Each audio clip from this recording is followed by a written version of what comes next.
Hello everyone. Before we dive in, be sure to drop your thoughts, feelings, and lessons in the comments below. Like the video and subscribe so you never miss stories like this. Let's get into it. They were the couple neighbors pointed to when reminding themselves that love could be repaired. Marcus Ellison and his wife, Tiana Brooks Ellison, had just reconciled after a public argument about finances that had blown up at a block party in Bronzeville, Chicago. He apologized first in front of everyone with humility that quieted the chatter. She took his hand and kissed his cheek. The courtyard erupted in applause. Older couples smiled like hope had stretched another day. Kids learned that strange thing adults call grace. Even the street lights felt gentler, humming over a promise to try again. They made a ritual of their truce. Tuesday dinners at the West Loop, Saturday walks along the lakefront, and Sundays with gospel streaming low while they folded laundry. Tiana posted smiling photos, no filters needed, and wrote captions about patience and partnership. Marcus, a community architect known for turning vacant lots into pocket parks, looked like the calm to her dazzle. They became small-time celebrities on their block, kind to neighbors, present at cleanups, generous with time. The forgiveness felt real, sturdy like an oak. Marcus believed it. Tiana said she did too, and for a while the city believed her. Yet cracks hide best in bright rooms. Tiana's phone lit up more often, buzzing under throw pillows and in the seams of the sofa. She called it agency work, said her real estate clients were demanding, said market timing was everything. Marcus, who managed deadlines and permits, understood the grind. He told himself this was hustle. He chose trust because trust is what he had begged for. She'd squeeze his shoulder when his eyes lingered, and he'd nod, telling himself not to make an old wound bleed again. Peace takes practice, he repeated like a quiet vow. The morning that changed everything started ordinary. Tiana wore a beige pencil skirt and silk blouse, hair wrapped to keep the press smooth, lip gloss a quiet sheen. Back-to-back showings, she called from the hallway, heels ticking like a metronome. Marcus kissed her forehead. He had a meeting with the city about a new green space near 43rd. They traded smiles that felt almost weightless. She left first. He savored the warm silence of a kitchen that smelled like coffee and bergamot. Nothing about the air felt suspicious.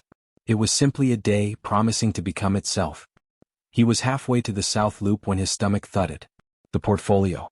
He'd left the presentation folder with hand-colored site sketches on the breakfast nook. Without those sketches, the meeting would be facts without heartbeat. He U-turned, promising himself it was a quick snag and dash. On the drive back he thought about Tiana's plan, how those showings would tighten their budget, how they were finally moving forward on refinancing. He imagined texting her a silly selfie with the folder, writing, "Saved the day." He imagined a laughing emoji back. Sometimes ordinary moments carry the heaviest doors. Marcus parked 2 houses down to avoid blocking Mrs. Lovett's delivery. The neighborhood was bright with late morning, delivery vans, joggers, somebody practicing trumpet across the street. Their smart lock clicked when he punched the code. He noticed first that the kitchen smelled wrong, not like citrus cleaner or lingering coffee but like sweat and cinnamon. A shirt lay crumpled on a chair that wasn't his. He told himself she might have come back, changed, rushed out. He told himself not to leap from shadows. He grabbed the portfolio, then heard a low muffled laugh that did not belong to anyone he loved. The hallway was a thin tunnel of sound. A whisper snuck beneath the bedroom door, the kind of whisper people use when they do not expect to be judged by daylight. Marcus felt the room tilt. He knocked once, polite, ridiculous, and the reply was a gasp, a thud, a skitter of feet. He opened the door. Tiana froze, silk robe untied, eyes blown wide. Beside her, a man, tall, early 30s, sharp lineup, navy jacket tossed on the chair, pulled the sheet halfway, then stopped as if shame had snapped the string to his muscles. The quiet afterward scraped like gravel. "Marcus," Tiana tried. The man's name surfaced later. Darius Cole, a mortgage rep she'd mentioned in passing once. Now his face was here, hanging against the neat headboard of a marriage that had just stopped breathing. Time became a cruel lens, everything too bright, too clean, too visible. The diffused morning light showed the curve of Tiana's jaw, the gleam of her lip gloss, the way her eyes slid from Marcus's face to the floor as if the floor might swallow the guilt. Marcus set the portfolio down on the dresser like a child leaving a drawing at a closed door. He did not shout. The stillness was louder. "You said you had showings?" He managed, voice raw but even. Tiana lifted her chin the way she did when she wanted to win an argument through posture. "I do," she said. "Just, not yet." Darius exhaled, some combination of apology and calculation. Marcus looked at his wife, The woman he had forgiven in front of their neighbors, the woman who had cried into his shoulder and promised him new truth. The promise lay wrung out across the bed like a scarf thrown aside. He tasted iron, realized it was his own bitten tongue. Then Tiana said the sentence that would echo in every hallway of his heart, "I've got holes enough to go around. Do not act like you own me." The words felt rehearsed, as if she'd already tried them out in a mirror, practicing something that sounded like freedom but landed like contempt. Marcus flinched. Ownership had never been his language. He had asked for partnership, not possession. The sentence rebuilt the room into a courtroom where she was both defendant and judge. Darius stared at the ceiling, learning the texture of decisions that ruin people. Sunlight kept on pouring in. Marcus steadied himself on the dresser. "I do not own you," he replied quietly. "I married you." He wanted to say the rest. "I forgave you, I believe the posts, I learned to breathe between your explanations." But the words felt too private for a room that had become public with betrayal. Tiana's mouth tightened, an expression he recognized from times she wanted to hurt first so she would not be hurt later. "I can do what I want," she said. "I am not property." The robe slid from her shoulder. Somewhere a car horn honked, an ordinary sound, indecently calm. He left without slamming doors. The portfolio under his arm weighed like a brick of wet ash. In the kitchen he paused long enough to see their shared life condensed into objects. The chipped mug with his initials, her favorite eucalyptus candle, the "We Did It" magnet from last summer's service award. All of it looked like evidence in a case he did not know how to prosecute. On the porch the October air cut clean. He texted his project manager that he'd be 5 minutes late, then walked to his car feeling both emptied and overfull, a body carrying a collapsed house. Outline for paragraphs 13 to 60, clear paragraph-by-paragraph roadmap. Marcus delivers the presentation flawlessly despite the numbness. Colleagues praise his calm, but he hears the echo of Tiana's words under every compliment. Flashback, their first meeting at a neighborhood fundraiser, her charisma, his steadiness, how people called them a perfect match. Back to present. Marcus decides not to tell anyone yet. He wants facts, not screams. He begins quietly gathering details. He checks home cameras, only public areas they both agreed to, realizing Tiana often returned for a scarf on showing days.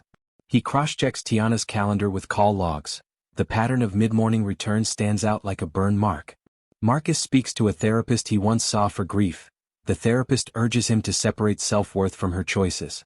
He remembers the block party apology and feels embarrassed for believing so publicly. Shame tries to become anger. He writes a letter to himself, listing what he controls: his work, his dignity, his next step. Tiana returns home that evening acting breezy, as if the morning were a bad audition. The silence between them is tectonic. She doubles down, "I meant what I said. I am my own woman," framing it as liberation rather than betrayal. Marcus says he respects autonomy. He does not respect deceit that corrodes agreed boundaries. Tiana announces she's staying with a friend for a reset. Marcus nods, and the nod feels like a door closing. He changes nothing yet. No locks, no accounts, he just documents carefully and lawfully, keeping a journal. Darius texts Marcus an awkward apology. Marcus does not respond, choosing silence over a speech he would later regret. Tiana posts a cryptic story about "choosing myself." Likes roll in. Marcus learns how lonely a crowd can be. A neighbor, Mrs. Lovett, slips a note: "We love you, son. Take your time." The tenderness steadies him. Tiana serves divorce papers citing irreconcilable philosophies about autonomy, insisting she can do as she pleases. Marcus reads the petition twice. The words "not property" appear like neon. He decides to answer with clarity, not spite. He hires a respectful attorney who focuses on facts, not humiliation. Boundaries, timelines, and financial disclosures begin. Discovery reveals Tiana used shared time and, at times, resources to facilitate her affairs. Her attorney looks uneasy. Marcus keeps working, completes the pocket park. Neighborhood kids cheer. Purpose returns in small, honest crescents. He remembers their vows and grieves them paragraph by paragraph, like tearing pages he once loved. Tiana's friend group fractures. Some support her rhetoric, others step back after hearing how she weaponized freedom. Darius loses a professional referral linked to Tiana's conflict of interest. Consequences hum in the background. Marcus's therapist helps him draft a boundary statement. Respect, consent, truth. He repeats it until his breath steadies. Mediation day. Tiana arrives aloof, repeats the "I am not property" refrain. Marcus agrees, then outlines betrayed agreements. The mediator acknowledges autonomy and the parallel need for honesty within defined relational terms. Tiana bristles. Financials. Marcus keeps the house he largely paid for and maintained. Tiana, who wanted cash, realizes the numbers won't bend. Evidence of repeated deceit during work hours undermines her leverage. Her celebrity couple gloss peels. Tiana tries to pivot, saying marriage is a cage. The mediator counters that consented agreements are not cages, deceit is. Marcus remains calm, offering no barbs, only dates, times, and the memory of a morning light. Outside, Tiana's mask slips. She curses the process, then mutters that Marcus is performing sainthood. He says nothing. She posts another fiery update. This time the comments are less supportive, more questioning, cracks widening in the chorus. Darius attempts a reconciliation with Tiana. Their chemistry wilts under practical fallout. Texts grow curt. Court day. The judge emphasizes freedom and responsibility are not adversaries. They require each other to make sense. Marcus is granted favorable terms. The home, certain accounts, and protection against debts incurred deceptively. Tiana's attorney advises a quiet settlement to avoid deeper embarrassment. She signs with a shaking hand. After the hearing, Tiana corners Marcus and repeats the line about not being owned, but softer now, almost unsure. Marcus replies that he never sought ownership, only honesty, and that contracts without truth are noise. Weeks later, the neighborhood park opens. Children run through water jets. Marcus hears a sound like his heart unclenching. Tiana tries to rekindle, with a text about missing how you made me feel safe. But Marcus knows safety without respect is a lie. She apologizes, truly this time remembering her vile words. The apology is late but real, salted with consequences. Marcus accepts the apology without reopening the door. He wishes her the healing that demands accountability. The block throws a small celebration for the park. Mrs. Lovett hugs him. He lets himself be happy in public again. Tiana attends from a distance, sunglasses on, seeing the community choose him for what he builds with open hands. Marcus gives a short speech about shared spaces and honest work. He does not mention the morning light or the robe. He goes home to a quiet house that feels earned rather than inherited. Peace arrives not as triumph but as alignment. Last laugh. Not a gloat but the life he continues to shape. One where autonomy and honesty stand side by side and he chooses both. If you enjoyed this story, please like, comment and share this video with your friends. Subscribe and turn on the notification bell so you never miss a powerful story drop.